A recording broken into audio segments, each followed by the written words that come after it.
আসসালামু আলাইকুম রহমতুল্লাহ। কেমন আছেন আপনারা সবাই? আলহামদুলিল্লাহ, আমি অনেক ভালো আছি। একটা বিষয় শেয়ার করার জন্য আসা, পরামর্শ, উপদেশ না। আপনারা যারা এখন অতি উৎসাহিত হয়ে লুটপাট, ভাঙচুর, অগ্নিসংযোগ এগুলা করছেন, খুবই লজ্জাকর বিষয়টা।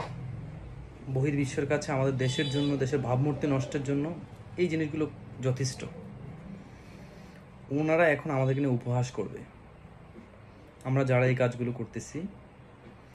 আরেকটা কথা বলতে হয়, সেটা হচ্ছে গিয়ে এমন কিছু করা যাবে না যেটা আমাদেরকে বিগত দিন শিক্ষা দিয়ে আসছে, বা এখন যেগুলো হচ্ছে এগুলো থেকে আমাদেরকে শিক্ষা গ্রহণ করতে হবে।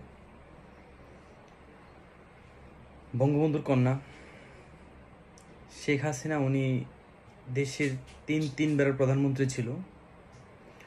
ওনার চলে যাওয়াটা কেমন ছিল এটা আমি না, সবাই দেখছেন।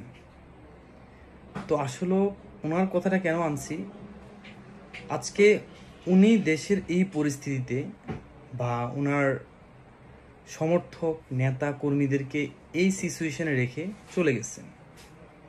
সবাই নিজের ইয়ানাপসি নিজেই করছে। নেতা তার কর্মীকে রেখে চলে গেছে, এমপি তার আমলাকে রেখে চলে গেছে।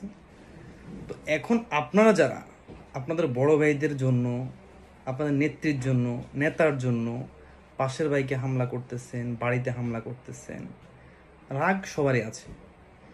তবে ক্ষমা হচ্ছে গিয়ে নেহাত গুণ। ক্ষমা সবচেয়ে বড়।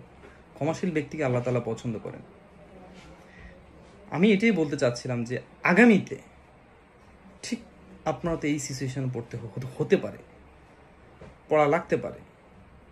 তো এমন কোনো পরিস্থিতি তৈরি করবেন না যেটার জন্য আমরা দিনের পর দিন এই অসুস্থ রাজনীতিতে আমরা পড়ে থাকতে হবে।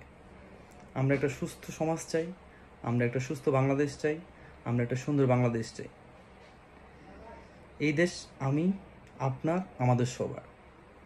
এই দেশকে রক্ষণাবেক্ষণের দায়িত্ব আমাদের, এই দেশকে ভালো রাখার দায়িত্ব আমাদের। আমরা অনেকেই অনেকেই অনেকেই অনেকভাবে হয়রানির শিকার হয়েছেন। আপনারা অনেকেই জানেন যে আমি কোটা সংস্কার আন্দোলনের পক্ষ নেওয়ার কারণে গত মাসের 24 তারিখে আমিও সেম। তো আসলে এটা আমার জন্য শিক্ষাস্বরূপ বলবো আমি, কারণ আমি হয়তো মানুষ চিনতে বা মানুষের ভিতরগত জিনিসটা বুঝতে আমার একটু সময় লাগছে।